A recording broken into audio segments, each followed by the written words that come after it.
Hello. Hello. Yeah, we finally made it. So we got in. So it's been interesting. Yeah. And Yeah. so I'll wait till the rest of the people come in. Apathy. Apathy and It's sort neutrality. of nonchalant Nonchalant, yeah. about some things. Yeah, can be. Mhm. Okay. Go Are for we it. all back together? Yep. Hey. Well, what did you find out about yourselves? Hey, Laura, what's up?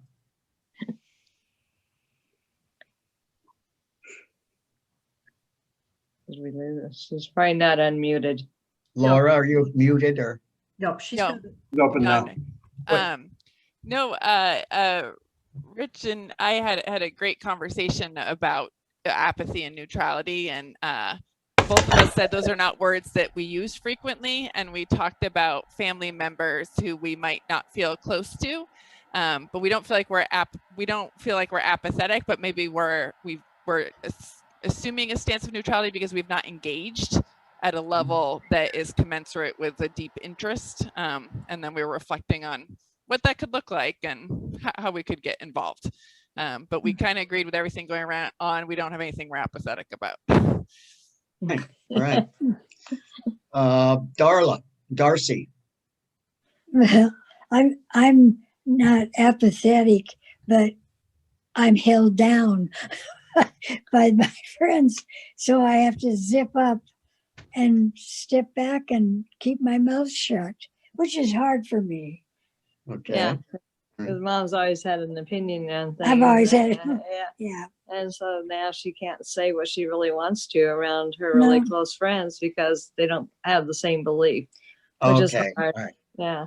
And then we talked about here in town the Black History Month banner that finally got up. Yeah. On the library. But it's on the city library on the building because Main Street's considered a highway, so the state would not sanction it to go across the road. I don't believe it. And I'm like, we have Christmas banners that go up, we have glow runs, Halloween stuff. It's like, what are they afraid of? It's because it says Black History Month and it has names of Black people, African American or whatever. And being such a white town and growing up here, it really shows on that. And that's sad because you want to be able to change that. So that was interesting. Yeah. Well, I smiled and clapped when I saw the picture today that somebody sent me about the banner. This banner has been a question about where to put it. And a number of people went in and bought it privately, and it was going to be hung across Main Street. And then there were folks that came in and said, this is a Main Street and just all sorts of things. And so they resolved it, the issue, by hanging it on the front of the library, which is on the Main Street in Dallas. So it kind of took care of the issue. So that I was pleased to see that they resolved it because February is ticking away. Okay, other comments from the groups. Fred, Carol has a comment. Carol. I'm gonna jump in there before I forget it. Yes, ma'am. If you don't live in Dallas, you can turn your ears off. But make it relevant to the group. For the people who live in Dallas or who just like to know what's the behind the scenes, behind decision making. Is the public story the real story? Well, the Friends of the Library, I'm on the board, and I know that we got the same kind of runaround from ODOT, and it wasn't because of any controversy. ODOT just crosses their T's and dots their I's and goes by the letter of the law. When they changed their rules and said you cannot put a banner over a highway unless it is for a specific date, then the library, we had just paid for a banner that said third weekend of April, third weekend of October. Well, that wasn't specific enough. So we could not put up our book sale banner. What I'm trying to say is ODOT was being picky, and the delay did not have to do with the content of the banner, except it didn't have a date. Okay, thank you. Interesting. Let's see, who's next? Let's see, let's move on here. Oh, Martin, would you like to share what we were talking about in the small group? You mean before you kicked me out? I I went to your wife's group. No. oh, okay. Yeah. I just shared that I'm apathetic about all sorts of things. Things that don't affect my life or they don't care about. I don't care who's winning the most money at professional golf. I don't watch professional tennis. I don't really care who wins the Super Bowl. So I'm apathetic about those things. They just don't engage my interest. I'm neutral about some things, especially things in my family. Now, these are things I care about a lot. These are things I spent time with, in which I'm engaged. But if I have two siblings fighting, I'm not going to take adult siblings. They're both, one's over 50 and one will be 50 next year. I don't take sides. I will be neutral because they don't need my advice or counsel. Or at least they don't need me to offer it unsolicited. If they want my opinion, they'll ask for it, and then they'll do what they want anyway. So I'm neutral about those things, and I don't think that's bad. But I'm far from apathetic because I do care. Thank you. Any other discussion from the groups? Connie? Yeah, I had the joy of being with Janice and Carol. And so as we talk through the different questions, we got down to the last question and we realized that neutrality for us is either we don't have the information or we are with family members who have very different sides. So we help to kind of keep it together without taking sides. And sometimes neutral means it doesn't really affect me and I want to honor you. But neutral had a way of being more of keeping either learning or keeping things together. Apathy was more of the disconnected, disenfranchised. It really was not about the caring or the learning. It was really stepping away. Thank you, Connie. Let me ask you something. What would happen if in this mix we said we had a choice of no interest? What would that do to all of your thinking? No interest.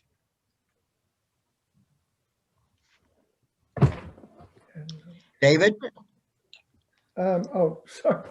I was trying to think about it. I was going to tell you just something from our group that's a little bit new, and that is neutral. If you're a mediator, you're engaged anyway, even if you're neutral, just similar to what was just said. And then if you're, but apathy, you're disengaged. So we use those two words. And then we thought neutral means you're unbiased and engaged, which means apathy, a lot of times you are biased and you've made an opinion and you've dismissed whatever it is that you've had an opinion. So we kind of threw some new words out there. The bias, unbiased, engaged, disengaged, that we thought was maybe helpful. And as far as disinterest, did you use the word disinterest? I'm sorry, what? Disinterested, is that what you asked? Throwing that? No interest. No interest. No interest. Does that fit into neutral or apathy as we were trying to do that? The no interest. Yeah, I'm thinking. I don't know. Well, I guess it would be like what was said about the Super Bowl. No interest. Yeah, I don't know whether that. Yeah, or 10 or whatever. I would say, like as far as I'm concerned, for me, I have absolutely no interest in mechanics. I'm not neutral on it. I'm not apathetic about it. It bores me to tears. And so, that's where, and as we were talking, Martin and I were talking, I thought, oh, another category might have been no interest. But I certainly am not apathetic about it. If somebody's going to talk to me about what's going on in an engine, the conversation is going to be short because I really don't have anything to contribute to it. Yvette, you had some interesting things to say about earlier. Would you like to share?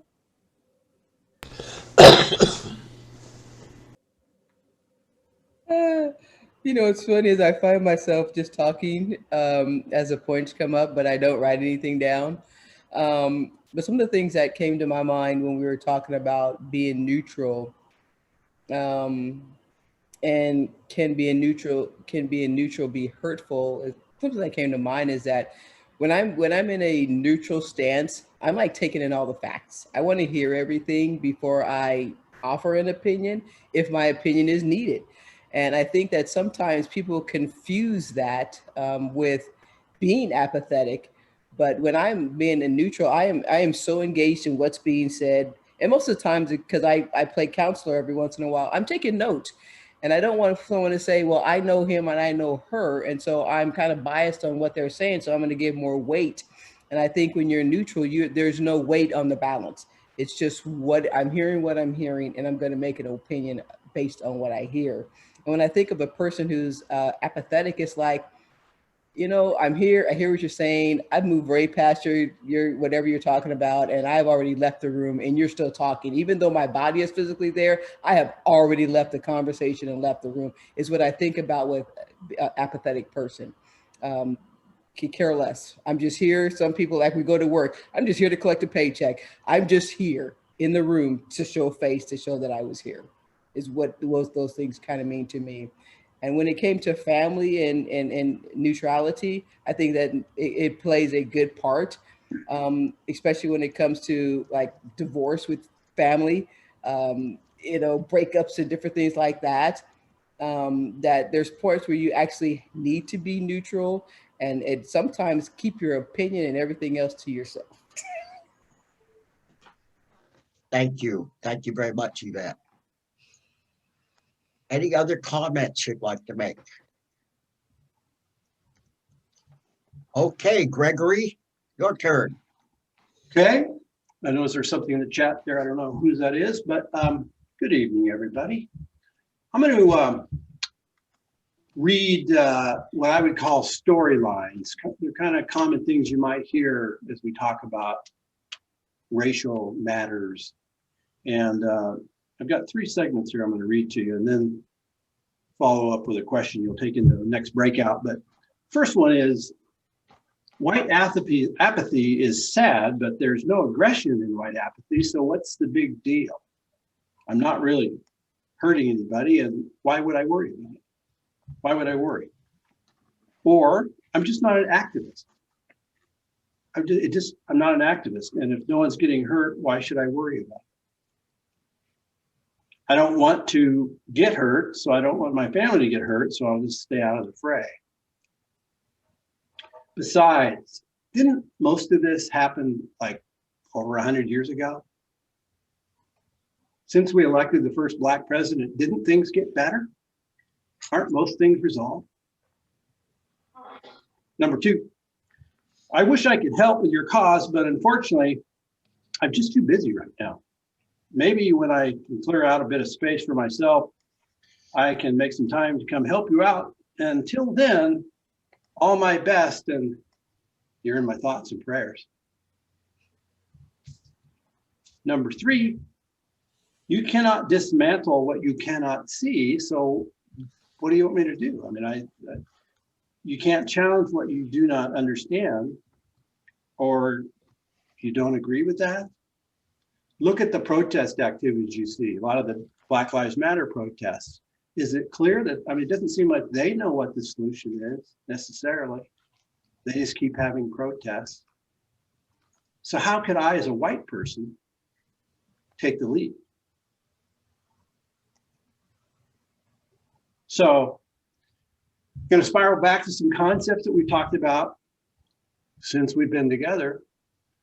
And I want you to think, this is really the question that you'll go back into breakout with, and that's just thinking about the storylines that I read and thinking about what white privilege is, white supremacy is, and remember, we have defined that weeks ago that white supremacy isn't necessarily the explicit racism of hoods and torches and hate.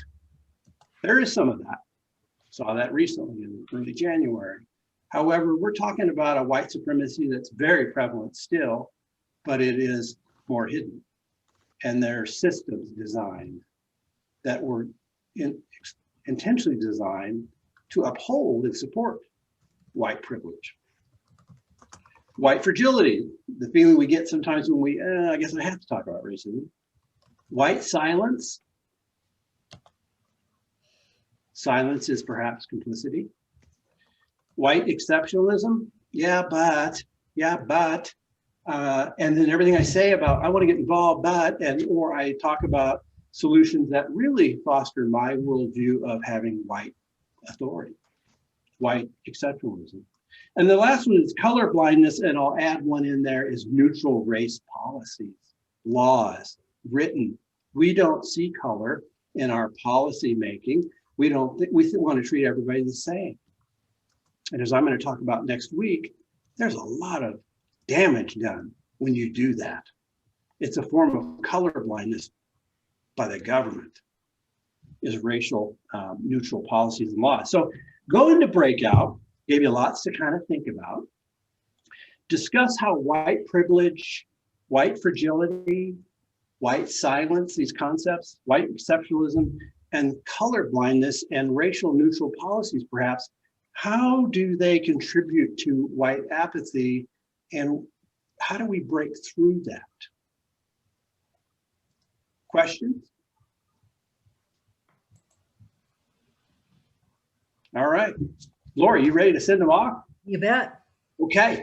We'll see you in 10 minutes, and we'll see you back in the main room. And be prepared to, as we did with round one, to give some thought-provoking feedback.